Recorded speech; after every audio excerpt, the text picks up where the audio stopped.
reading from the Gospel of Matthew. Anyone who loves their father and mother more than me is not worthy of me. Anyone who loves their son or daughter more than me is not worthy of me. Whoever does not take up their cross and follow me is not worthy of me. Whoever finds their life will lose it, and whoever loses their life for my sake will find it. Our theme this year is grace descending from the cross. As I began to study this lesson and what to bring you tonight, I thought about what that cross means to me.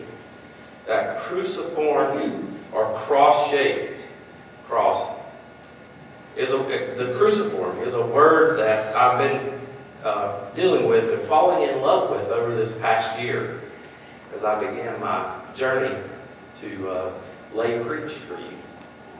It's helped me begin to discover how I might begin to better take up this cross of Christ.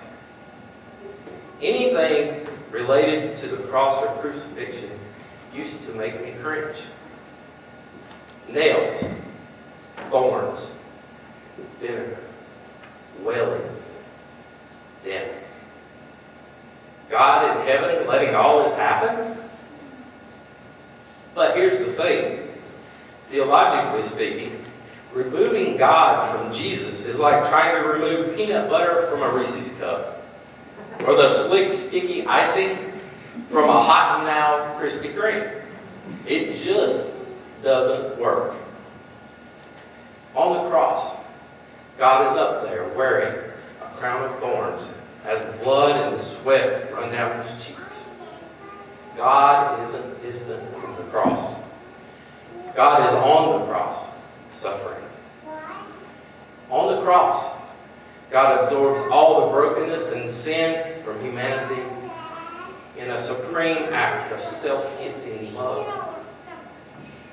This is the theology of the cross. God coming down to us in our lowest, most harrowing moments. It is the opposite of our American theology of piety or glory, where we think we have to climb higher than the next person on the spiritual ladder in order to be loved by God. Our American culture is based on an individualistic winning no matter what the cost. We've used this as our society's fallback key rather than Jesus. I think we need a cross-shaped or cruciform theology to help us heal. I see this both in our overall culture and in our personal lives.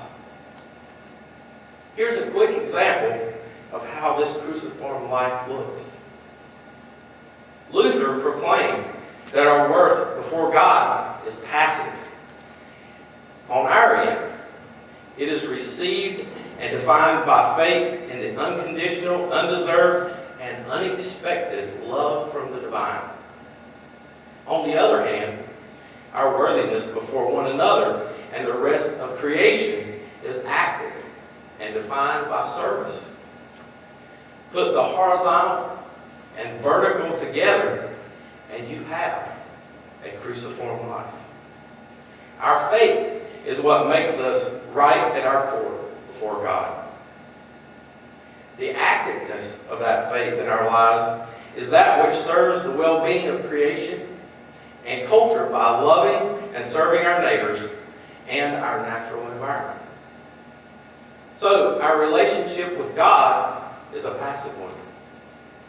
All we are to do, all we can do, is passively have faith in and accept God's replenishing, unconditional love, forgiveness, mercy, and grace.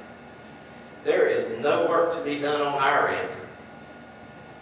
But when it comes to our physical, natural world, this requires work. Not to appease God, that's unnecessary, but to extend the love and care of God onto our world, which we are designed to do. This is what makes our hearts beat more fully. When can we ever be, when we can be ever loved by God and extend this love to others? And when we understand that everything between God and us has been fully and finally made right, we find the freedom to turn away from ourselves and turn towards our neighbors. All the love that we need, the love of God, is secure, and now we're free to love and serve others in our world. We work for others horizontally, actively, because God works for us vertically or passively. It's a giant bummer to me that generations of Americans have managed to get it backwards. Many believe they have to do a ton of things, and even more painful, not do a ton of other things in order to appease God. Appeasing God was and is impossible.